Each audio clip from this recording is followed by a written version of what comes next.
In this video tutorial, I'm going to show you some finishing touches that you can add to your SketchUp drawings and plans so that they are more visually enticing, they are structured and organised, and they just have a more professional edge to them. They will also help you facilitate discussion with your clients because your clients will be able to follow what you're saying and understand the different aspects of your presentations. So on the screen, you can see right now an A3 sized page that has a floor plan and 2 elevations, okay? And I'm going to show you how that looks in SketchUp layout without all the little added details. It still looks okay, but it is a little bit lacking. You know, it's kind of lacking a little bit of finesse and a little bit more structure. And what I wanted to mention as well is that I do think that interior designers could probably combine their plans an awful lot more than they are doing at the minute. So instead of having maybe this floor plan the full size of an A3 page, or this floor plan on an A4 page and these 2 elevations on their own A4 pages, I just think if you combine those onto an A3 sized page, they have more visual impact and your client is going to see that and it just looks a lot more impressive. So I personally think, assuming you have an A3 printer or maybe you outsource your printing, I personally think if you can, combine them. It always looks so much better. Anyway, so back to the final enhanced presentation. So what I've done is I've made sure that the floor plan and the 2 elevations have been positioned in a nice way, and then I have incorporated titles with explanations of what each drawing is, and I have numbered those so that you and your client can keep track of what correlates to what. Okay, so here we have bathroom floor plan and it says not to scale. Okay, so this is obviously referring to this right here. Then we have number 2, bathroom elevation A. And if we look at the floor plan, you can see right here, there is the letter A. So everything corresponds and relates to one another. You'll see here that I have B and then here it says C.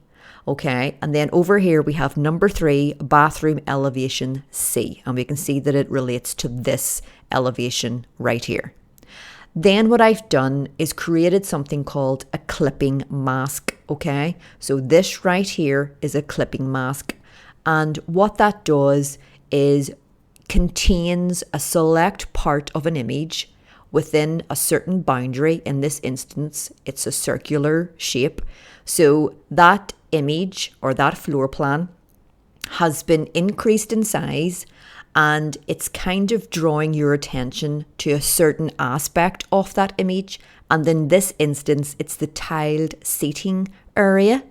And the reason I have done that, as I said, it's just to draw attention and it looks a little bit slick as well. And it's a lot more interesting to look at, okay?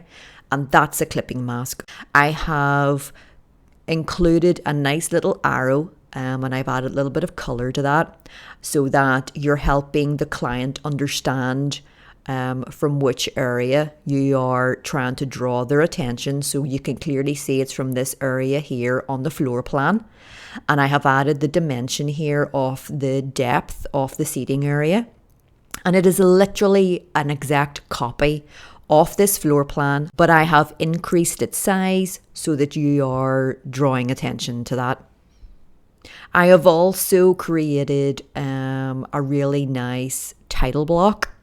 It's quite modern, it's very simple, and all the information is at the bottom with regards to client details, the date the drawing was created, the name of the drawing, the scale, and the drawing number. I've also added my branding because that's just a nice professional look. And the actual border is in bold. so that it stands out a little bit more. And I also wanted to add that whilst there's no notes section, I have added notes right here, okay?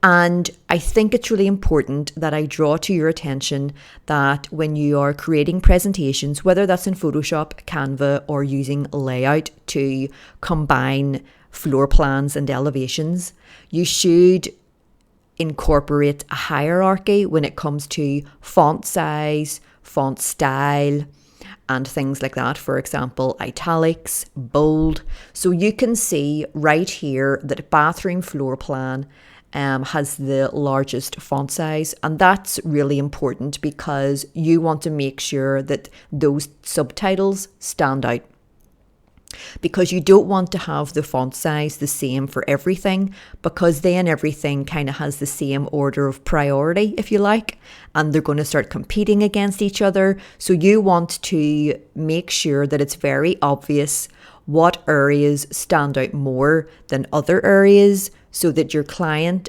and you as well can follow this in a nice ordered way. Okay, so we have the font size here, which is the largest, and then underneath we have our paragraph, which is a smaller font size.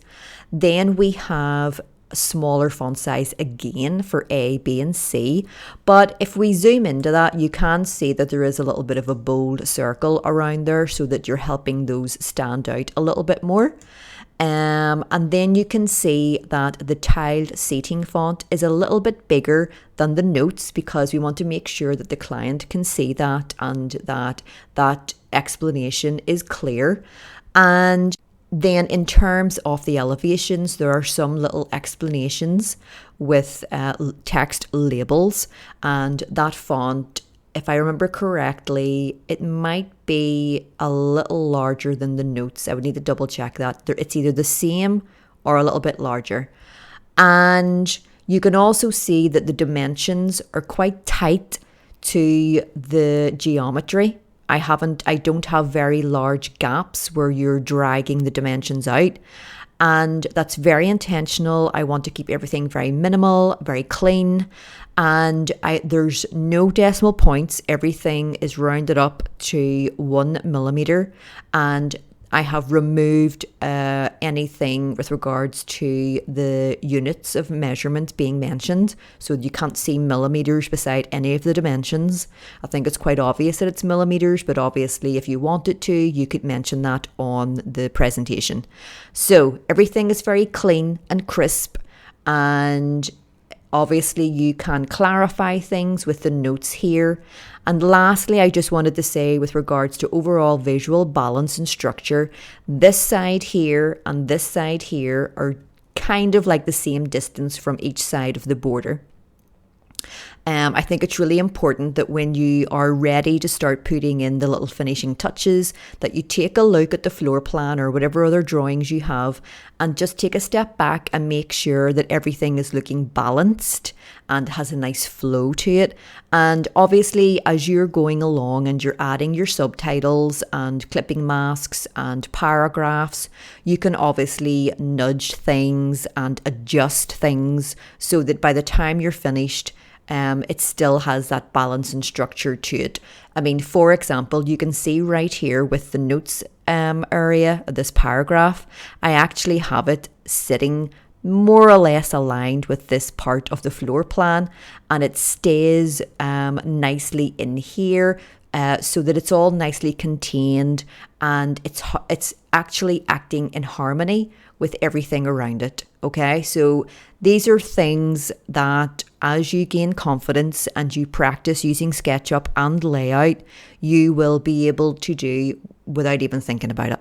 But I do appreciate that when you're starting out, you mightn't give things like this an awful lot of priority. It's probably more important to you that you're actually able to create accurate and professional floor plans and elevations. But this is just a little area, like you might say it's like a little more of an advanced stage when you're starting to put these little added extras onto your presentations and your documents, just to give them that professional edge. So now that I've gotten all of that out of the way, I'm going to show you how to add the clipping mask this lovely little arrow here will give it a color, and then I'm going to show you how to add these subtitles, how to reposition things, how to bring in your logo so that you have a finished, completed, polished and very professional presentation ready to present to your client. Let's create the clipping mask, okay? So we're going to select the circle right here. If the circle isn't showing here, just select the drop down arrow and click circle. Your cursor will change, and I just want you to go anywhere here in this white space right here, and then click and release and drag. And you will see as you move your mouse from side to side that this circle will change size. And if you look in the bottom, in the measurements box where it says radius, you will see that move, okay? We're just going to do it by eye here at the minute. I don't really choose any specific dimensions because it's really all about what size is available when you're trying to fit this in with whatever plans you have created, okay? So I'm just going to bring it to 40 mil, okay? And then click. So if you select your select tool, select that circle, okay? Make sure that the circle has a blue bounding box. If you click here, you're not selecting the circle, you're selecting the border. So just make sure that your select tool is right at the edge of that. And you will see your move tool, and you can just click and drag until you have that positioned where you would like it. And generally speaking, you want to keep it kind of centered between the floor plan here and the border right here. But I already know that we're going to be including a subtitle. So I just want to make sure that we move that up enough so that there's enough room here. But as I said, you can nudge all of these different areas and reposition them so that you're happy before you export as a PDF. I just wanted to point out that depending on what your settings are, if you created this circle and there was no outside line there, you know, on the edge, if you select that and then select stroke, that will make the line visible, okay? What we're going to do now is I want you to make sure that when you select this, that fill isn't highlighted, because if fill is highlighted, it'll make it a little bit more tricky for you to reposition the increased floor plan that we're going to put in here, okay? And you'll see what I mean in a minute. So what I would like you to do is select your floor plan. The floor plan in this particular layout presentation isn't to scale, and I do make that clear in the subtitle, okay? So if you go down here, you'll see that there's no specific scale selected. So that's really important, because when I copy and paste this, I'm going to enlarge it, and I can do that because it isn't a specific scale. So I'm going to right click and select copy, right click on the gray area because it's just easier, and select paste. And the new floor plan, or the duplicated floor plan, is actually directly on top of the original. If I click and drag, you can see that has come away. All right. Now I want to just make something clear about my point with regards to the fill function. So because we don't have that selected, you can see the overlapped area of this floor plan is still visible. If I select this circle and then choose fill, you can no longer see that. Okay, so I'm going to select that again, and now we can see that. It just makes it easier for us when we are enlarging and repositioning this copied floor plan. So I'm going to select this floor plan, and I'm going to hover over the top right grip until I see the double arrow, and I'm just going to click and drag, and I'm going to bring that up a little bit. And then I'm going to reposition it within this circle. Okay, and I don't mind if a certain aspect of that floor plan isn't completely visible. So you can see that this corner right here isn't actually completely visible. And as far as I'm concerned, that's absolutely fine. I just wanted to confirm as well that object snap is off and grid snap is off. I sometimes find those quite restrictive when I'm just wanting to freestyle things like this. So I just turn those off. So we now have our enlarged and copied floor plan in place with the circle right here. But what I want to do now is create a clipping mask so that anything outside of the circle is no longer visible. The only thing we can see is the floor plan within the boundary of the circle. So what I'm going to do is click the floor plan, press Shift, and then click the edge of the circle. So that means that we have selected both of those. And you will know that because there'll be a bounding box around the floor plan and the edge of the circle will also be highlighted. I want you to wait until you see the 4 arrows over the floor plan, and I want you to right click and select Create Clipping Mask. Then I want you to select the grey area to the right. Now you can see that the line, the outside edge, has disappeared. I'm not sure why that has happened. So what I'm going to do is click on that and then just double click this black color and then come off that again, and you can see that it's back. So I'm not too sure why that happened, but you can see that it looks great. Everything outside of that is gone. It's nice and clean, and we're only showing the area of the floor plan that we want to draw attention to.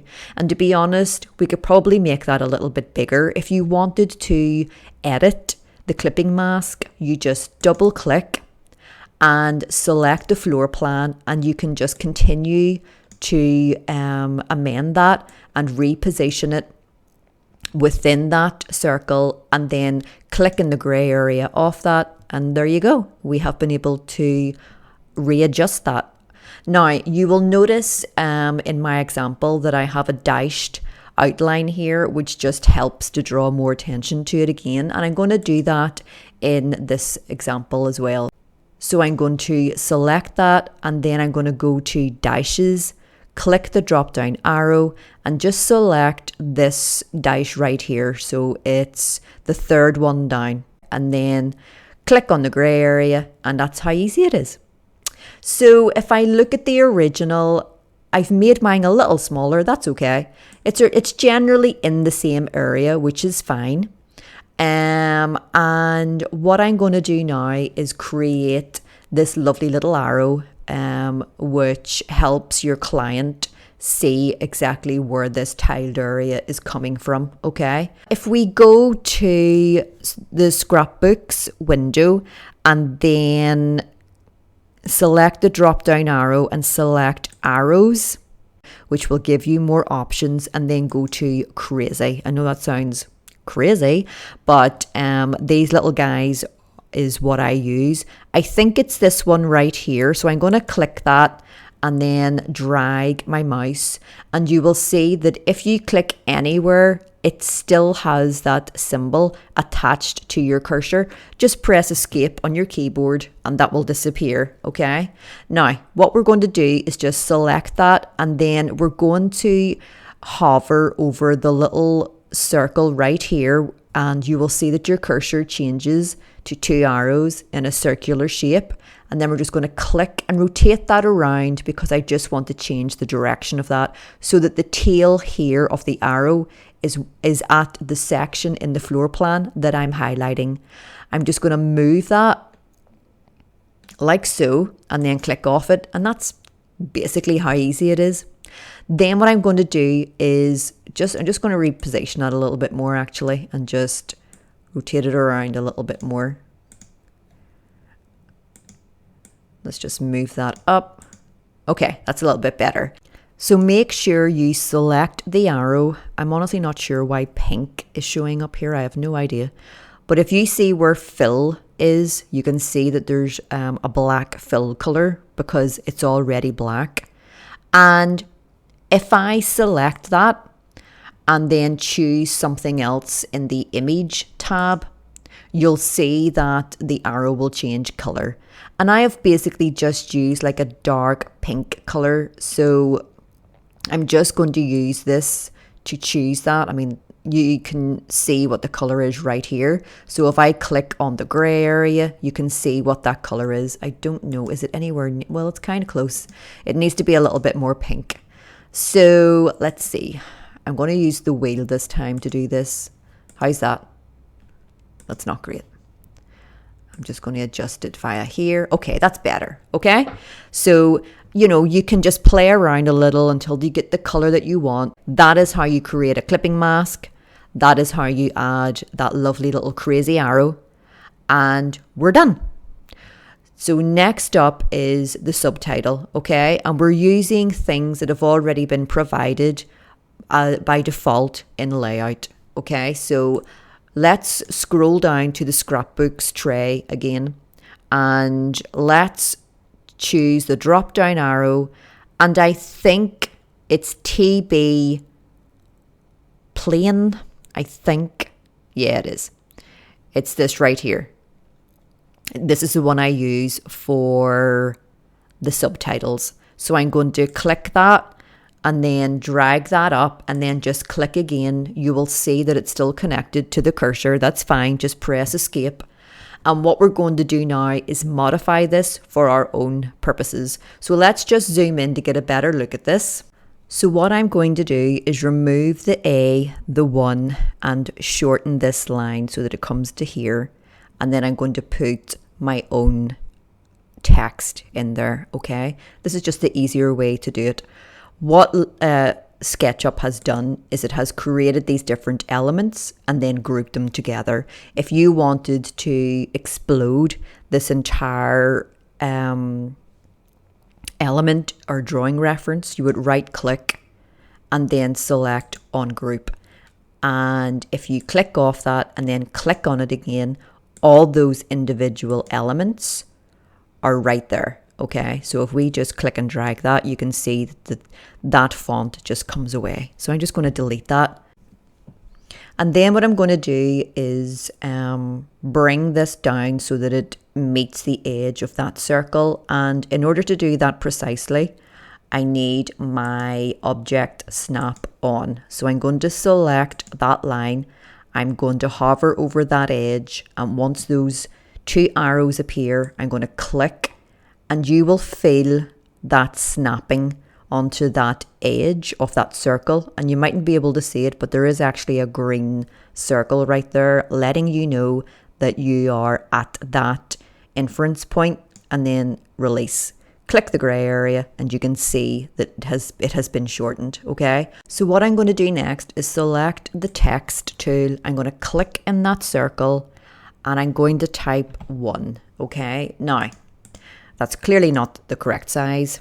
I'm going to go to my text style, and I think I chose 22 for this.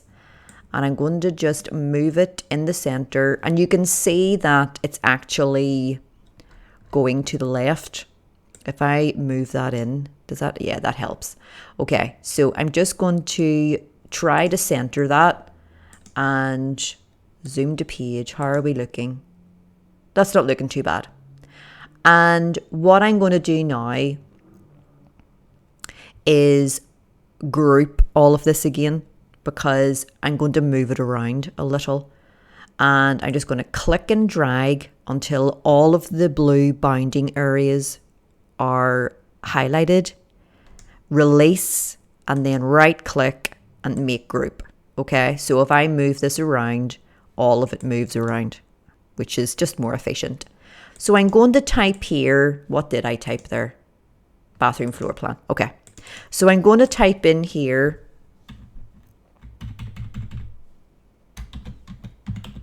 bathroom floor plan. And I'm going to edit this to not to scale.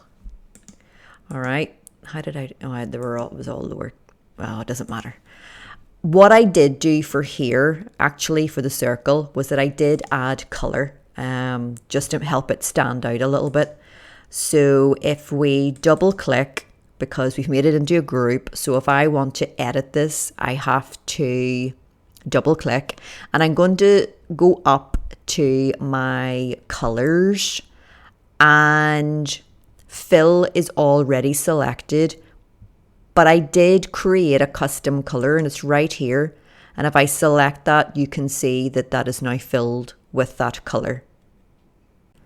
To create a custom color, just go to your color wheel or your RGB or your image list. I'll just stick with the color wheel, and I'm going to choose a different color. Okay, so you can see the color right here, and I'm going to click and drag and hover over this empty white square and then release, and you can see that color is actually in there. If you want to remove that, go to the empty one beside it, click and drag until you are hovering over the color you wish to delete, and then release, and it's gone. Simple as that. So what I'm going to do now is view, zoom to page, and I'm just going to move that. Let me just click off that a few times. Okay, I'm just going to move that into position. So obviously I want to position it so that it is, you know, balanced and structured. And if I look at the original, you can see that I did it just underneath the top of the floor plan, and in keeping with the left edge of that elevation. So I'm just going to move it in a little. That's too much.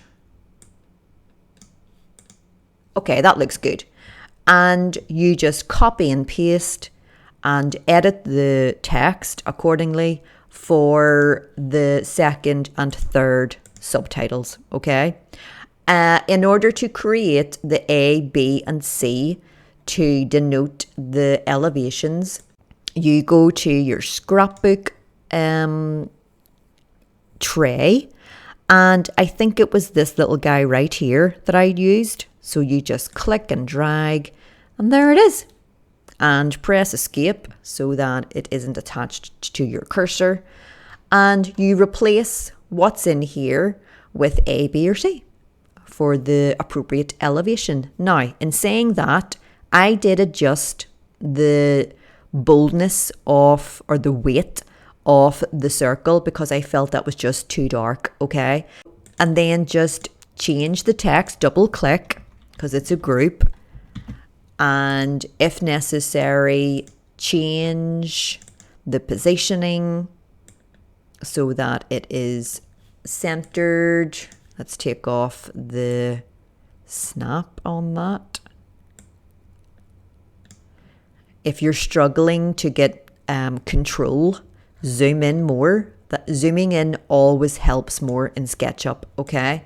Then view, zoom to page. We're going to click that and we're just going to put it into position, okay? You can tell here instantly that it needs to be made smaller.